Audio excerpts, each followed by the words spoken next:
Olá, agora são 11h30 pelo horário de Brasília desta segunda-feira, 17 de julho de 2023. Este é o Jornal do Empreendedor, segunda edição. Seja muito bem-vindo. Eu sou Bruno Amorim e convido você a acompanhar comigo as principais notícias do dia. Presidente Lula defende em Bruxelas acordo equilibrado entre Mercosul e União Europeia. Estimativa da inflação mantém-se estável em 4,95%, mas aumentam as projeções para o Produto Interno Bruto. Sebrae e Governo da Bahia assinam um acordo de R$ 2.800.000 para fortalecer startups do Estado. Tudo isso agora no Jornal do Empreendedor, segunda edição.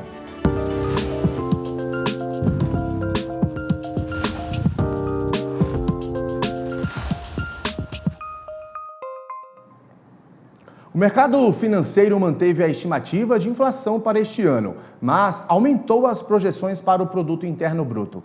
É o que consta da nova edição do Boletim Focus, divulgado pelo Banco Central nesta segunda-feira. A estimativa do IPCA, Índice de Preços ao Consumidor, estacionou em 4,95% após 8 semanas consecutivas de alta. Já o PIB teve alta de 2,19% para 2,23%.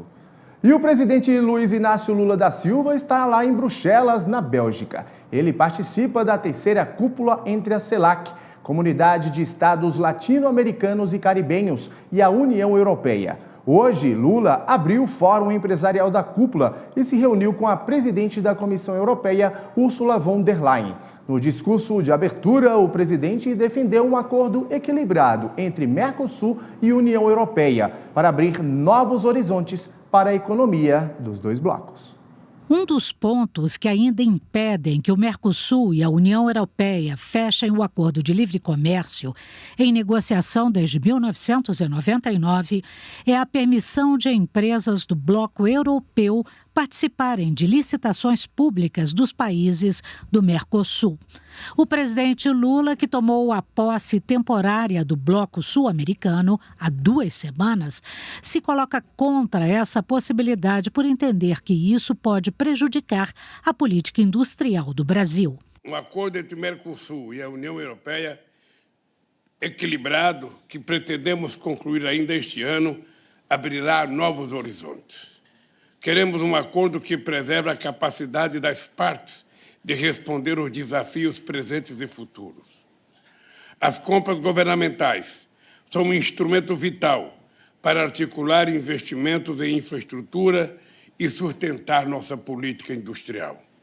Durante o discurso no Fórum Econômico da cúpula entre CELAC e União Europeia, o presidente do Brasil também destacou o novo programa de política industrial que será lançado em agosto. O plano prevê a retomada de empreendimentos paralisados, aceleração dos que estão em andamento e seleção de novos projetos. Promoveremos a modernização de nossa infraestrutura logística com investimentos em rodovias, ferrovias, hidrovias, portos e aeroportos. Além de participar da abertura do Fórum Econômico da cúpula entre CELAC e União Europeia, o presidente Lula também se reuniu com a presidente da Comissão Europeia, Ursula von der Leyen. Antes da reunião, sem citar o impasse em torno das compras governamentais, ela defendeu a formalização do acordo entre os dois blocos como forma de conectar mais os povos e modernizar as economias. E o presidente da República em exercício, Geraldo Alckmin, participa logo mais às 15h do Seminário Internacional Cooperativas pelo Desenvolvimento Sustentável. O evento é promovido pela ONU em parceria com a Organização das Cooperativas Brasileiras e será realizado no Itamaraty, em Brasília. E o empreendedor que não sabe aproveitar as redes sociais, será que pode perder cliente? E você, está por dentro dos novos recursos do WhatsApp Business para os pequenos negócios? É justamente sobre esse assunto que eu converso agora ao vivo com o André Espínola, ele que é gerente de Gestão Estratégica e Inteligência do Sebrae. André, seja muito bem-vindo aqui ao Jornal do Empreendedor, segunda edição. Um bom dia para você. Valeu, Bruno. Bom dia a todos. André, começo essa entrevista com você te perguntando quais são as novidades do WhatsApp Business. A principal novidade é que você agora, para fazer anúncios nas redes sociais, né, vamos lembrar que o WhatsApp Business ele é de propriedade da Meta, que também é a dona do Facebook e do Instagram. Então, agora, para você fazer anúncios nessas redes, que são 2 das 3 maiores redes, né, além do YouTube, você agora pode fazer o anúncio diretamente na rede social, jogando para o seu WhatsApp, jogando o interessado para o seu WhatsApp. Isso te desonera de ter toda uma complexidade, de ter um painel de negócios para marketing digital dentro do Facebook, que é uma coisa razoavelmente complexa e a maioria dos empreendedores não saberia usar sozinho. Então agora simplificou-se isso e você consegue rodar um anúncio que a pessoa tendo interesse, ela clica e já cai direto no WhatsApp da empresa e não mais no perfil da empresa. Isso aí tem uma diferença gigante em termos de redução de fricção e de maximização do relacionamento entre a empresa e os potenciais clientes. André, falando dos empreendedores, como os micro e pequenos empreendedores eles podem se utilizar dessas novidades? Eu acho que a gente tem que falar aqui da presença digital e do relacionamento digital, Bruno, do empreendedor, da empresa, da marca, do produto com o seu mercado, né? Então, hoje está todo mundo nas redes sociais. Praticamente quase 200 milhões de brasileiros estão nas redes sociais. As 3 principais redes, Instagram, YouTube e Facebook. O WhatsApp, que não é uma rede social, é um sistema de mensagens, né? Aí ele se agrega à rede social como um canal de interação com a rede social. Isso fecha como uma luva para você. Então, assim, eu tenho as pessoas grande parte do dia, várias horas por dia nas redes sociais, buscando entretenimento, buscando capacitação, passando grande parte do seu tempo ali. E nisso elas estão abertas e aptas a serem acessadas para consumo. E eu tenho o WhatsApp que se conecta com isso, onde eu levo essas pessoas para dentro da minha empresa. Vamos tratar a empresa como então, vamos tratar a parte digital da empresa como uma filial da empresa. Então, a grande meta dos empresários no dia a dia é trazer clientes para dentro da empresa, correto? Se eu trago trazer clientes para dentro da empresa. Se eu trago clientes para dentro do WhatsApp da empresa, é como se eu estivesse trazendo clientes para dentro da minha empresa. Então, eu faço essa conexão, mas aí eu tenho que ter redes sociais otimizadas, eu tenho que ter uma presença digital interessante, eu não posso fazer dos meus perfis nas redes sociais meros folhetos, meros panfletos de preço, eu tenho que tentar um relacionamento e eu tenho que ter uma agilidade, uma celeridade, eu tenho que ter uma eficiência quando esse cliente pinga lá no meu WhatsApp, eu tenho que responder rápido, eu tenho que ter pessoas dedicadas para isso, eu tenho que ter respostas parametrizadas para isso, então eu tenho que casar essas coisas para eu ter o máximo possível de assertividade, sucesso e conseguir mais negócios e mais clientes aí usando redes sociais e usando o WhatsApp. O WhatsApp Business já ultrapassou 200 milhões de usuários. Como se destacar no meio de tanta gente? Então, você tem que fazer a sua empresa, a sua marca, o seu produto, ser reconhecido, ser visto com admiração. Você tem que buscar testemunhos de clientes, indicações, recomendações, isso tudo as redes sociais te dão, o Google te dá essas possibilidades, né? E aí você usa o WhatsApp como um grande canhão, um grande canal de aquisição de clientes e de relacionamento com esses clientes. Então, vamos trazer aqui para a nossa vida pessoal. Eu estou lá navegando, eu tenho tantas buscas intencionais, quando eu vou no Google e digo, quero isso, quero comprar isso, ou quero saber alguma coisa sobre esse assunto. E eu estou ali nas redes sociais tendo meu entretenimento e aparece um anúncio ali na minha frente de acordo com o que eu navego, de acordo com os meus comportamentos ali dentro daquela rede. Então, você tem ou intencionalidade ou você tem uma busca otimizada, eficiente, a partir de interesses desses clientes, desse mercado. E aí você tem que ter preço interessante, você tem que ter uma demonstração do produto, imagens, descritivos. O próprio WhatsApp Business te dá a condição de você ter uma loja dentro dele, igual você tem no e-commerce, você tem lá as fotos, o descritivo, o preço, você pode fazer a compra dentro do WhatsApp Business também.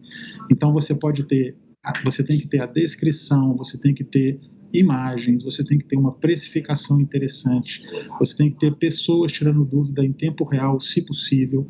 Você pode e deve ter promoções para o cliente que está acessando a primeira vez, para o cliente que comprou de você uma vez e tem muito tempo que ele não retorna, para o cliente que é fiel também, você tem que ter promoções para ele. Então você tem que trabalhar o WhatsApp Business, os canais digitais, da mesma maneira que você trabalha os canais físicos, no sentido de atrair, manter, reter e cativar esse cliente. E aí só que você tem muito mais formas por ele ser digital. Perfeito. André Spínola, eu quero aqui agradecer a sua participação conosco ao vivo no Jornal do Empreendedor, segunda edição. E é como você bem disse, o empreendedor, de fato, ele precisa estar conectado. Mais uma vez, muito obrigado. Valeu, obrigado, bom dia. E as startups da Bahia vão ganhar um incentivo para novos negócios. O Sebrae e o governo do estado vão investir R$2.800.000 para fortalecer o ecossistema baiano de empresas inovadoras.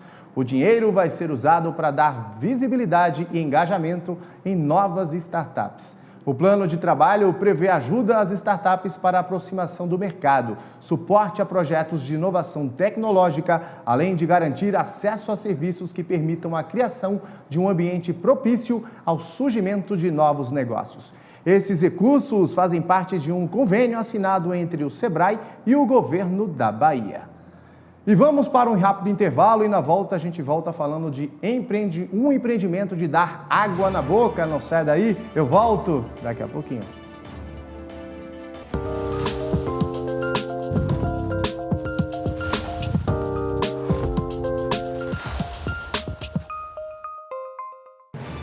Estamos de volta com o Jornal do Empreendedor, segunda edição, ao vivo e para todo o Brasil. Foi sancionada no início de julho a Lei de Igualdade Salarial. Ela estipula critérios de remuneração entre mulheres e homens no mercado de trabalho.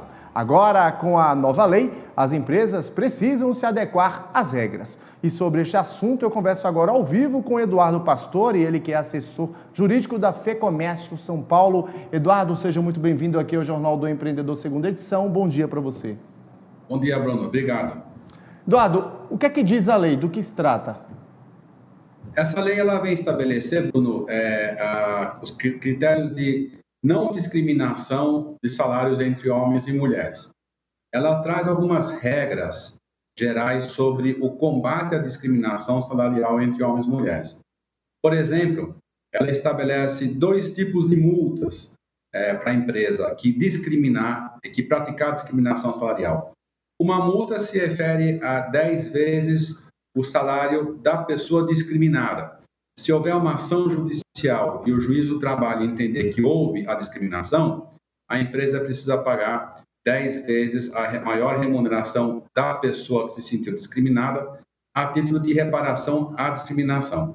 Essa multa pode dobrar, se houver uma reincidência. Então, essa é uma novidade que essa lei traz. A outra multa que essa lei traz também é referente ela corresponde a 3% da folha de pagamento das empresas, limitado a 100 salários mínimos, ou seja, as empresas que praticarem a discriminação salarial de gênero, elas estão sujeitas também a multa de 3% da sua folha de pagamento, limitada a 100 salários mínimos. E, como última diretriz que essa lei traz, para as empresas que têm acima de 100 empregados, a lei obriga que essas empresas elaborem alguns relatórios de transparência. O que seria isso?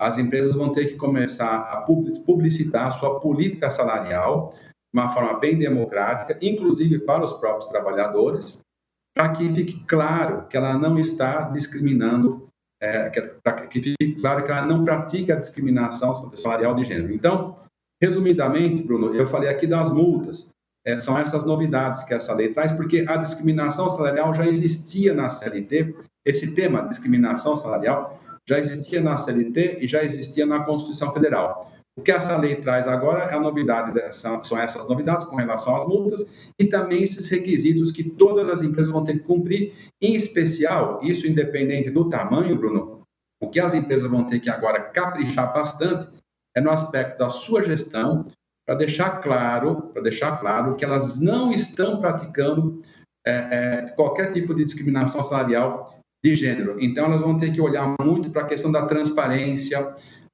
da boa-fé, mostrando realmente o porquê que elas pagam determinado salário para algumas pessoas, para os seus trabalhadores, e efetivamente, nesse caso, não discriminam e não executam qualquer prática discriminatória de salário. Eduardo, na sua opinião, essa adequação não pode ser aí prejudicial, digamos assim, para essas empresas? Olha, Bruno, essa lei traz um problema, justamente a sua pergunta vai muito nessa direção. Ela não diz, efetivamente, o que é discriminação. Ela pressupõe alguns requisitos que discriminam o salário. Acontece que uma empresa pode ter 2 trabalhadores trabalhando, fazendo a mesma função e ganhando salários diferentes. Isso nem sempre está relacionado à discriminação. Por quê? Porque na composição do salário, existem alguns componentes que entram aqui, como, por exemplo, assiduidade, senioridade, qualificação, cursos e treinamentos, que fazem com que uma empresa, às vezes, pague um salário maior para uma pessoa que faz a mesma coisa. Acho que a gente teve algum... Vamos manter, né? Eduardo? O problema que traz a lei, Bruno, ela não deixa claro a questão dos critérios que vão determinar a discriminação salarial. Vai ficar, inclusive, a cargo do juiz do trabalho, Bruno. Ele que vai ter que dizer se há ou não discriminação, o que é muito ruim. Essa lei, inclusive, vai estimular, por consequência, a judicialização, o ingresso de ações para discutir justamente algo que poderia ser resolvido, inclusive, na gestão. Ela traz esses problemas, me parece aqui, que são graves e que vão criar uma grande dificuldade para as empresas de qualquer tamanho. Eduardo, você acredita que pode existir aí, existem ainda outras ações que possa acabar com essa desigualdade salarial no ambiente dos negócios? Ô Bruno, a Constituição Federal, ela dá uma diretriz para a gente, dizendo o seguinte: discriminação salarial você tem que combater com incentivos e com estímulos, por exemplo, tributários para as empresas, não somente com punição. As melhores políticas de combate à discriminação, Bruno, elas estão no campo prospectivo, propositivo, de estímulo para que as empresas não discriminem. Não propriamente, simplesmente, como está aqui nessa lei, na 14.611, que vem naquele viés de crime e castigo, punindo severamente as empresas que nem sempre praticam a discriminação salarial, por conta desse exemplo que eu acabei de colocar aqui. Portanto, o que nós temos aqui me parece que essa lei traz uma deficiência na sua gênese, que ela vem somente punindo e não dando estímulos para que as empresas não pratiquem a discriminação salarial de gênero. Perfeito. Eduardo Pastore, assessor jurídico da FEComércio São Paulo, eu quero aqui agradecer a sua participação conosco no Jornal do Empreendedor, segunda edição. Eu que agradeço, Bruno. Obrigado. Gostoso, refrescante e nutritivo. O sorvete serve em qualquer estação do ano. Mas com um número crescente de sorveterias no país, manter o cliente requer muita inovação e cardápio diferenciado, ou seja, criatividade. Vamos conferir então em uma reportagem da repórter Camila Xavier. Morango, chocolate, limão. O sorvete é uma tradição presente em todas as regiões do Brasil e em todas as estações do ano. Adultos, idosos e crianças adoram. De acordo com a Associação Brasileira das Indústrias e do Setor de Sorvetes, são mais de 10 mil gelaterias operando no país, com faturamento anual de aproximadamente 13 bilhões de reais. Um setor bastante promissor, que gera cerca de 100 mil empregos diretos e 200 mil indiretos. Com o mercado de sorvetes em constante expansão, o empreendedor deve se atentar às tendências do setor para se manter competitivo e se destacar em meio à concorrência acirrada. É o que faz esta gelateria, localizada em um ponto estratégico da capital federal.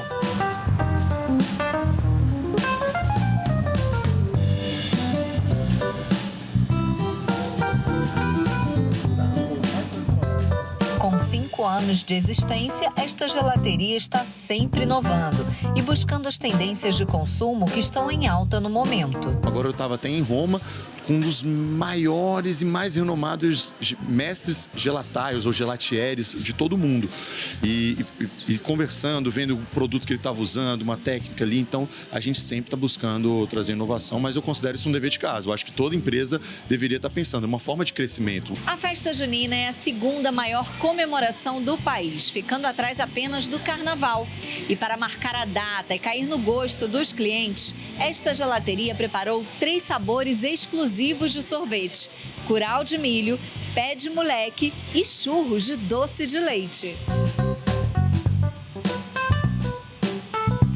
Os 3 são deliciosos, mas eu gosto mais do churros, que tem um gosto de canela e me remete à infância. Olha, e você? Qual dos 3 você mais gostou? Eu gostei mais do de pé de moleque. Por quê? Me lembrou as festas juninas, né? Também da minha infância do Nordeste. Com a calda ficou ainda melhor. O amarguinho com o doce, né? Como a gente está no mês de junho, eu acho que ele foi bem feliz nessa proposta, nessa inovação, porque a gente, pelo menos aqui em Brasília, gosta muito de aproveitar a festa junina, uma época super festiva que a gente participa tanto. Essa ideia é antiga. Em outras datas comemorativas, a loja também é decorada e alguns sabores chamam a atenção. Mas os queridinhos mesmo são os sorvetes de pistache e o de chocolate. Luiz, qual o sorvete que você escolheu?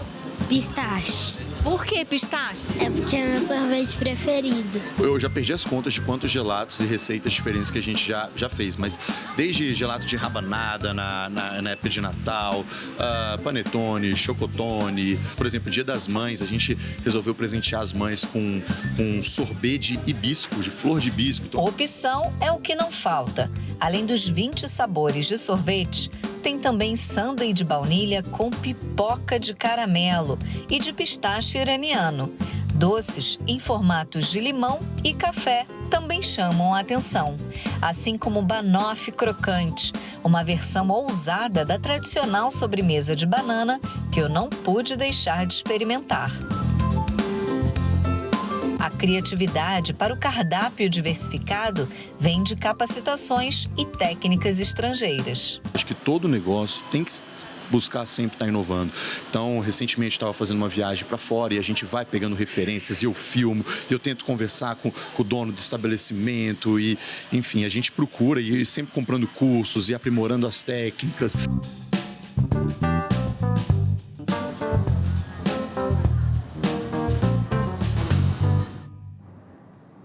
Esse de banoffee deve ser uma delícia, deu até água na boca. E o Jornal do Empreendedor fica por aqui. Outras notícias você acompanha na edição de 7h30 da noite. Um ótimo dia e até amanhã. Eu volto até lá. Tchau!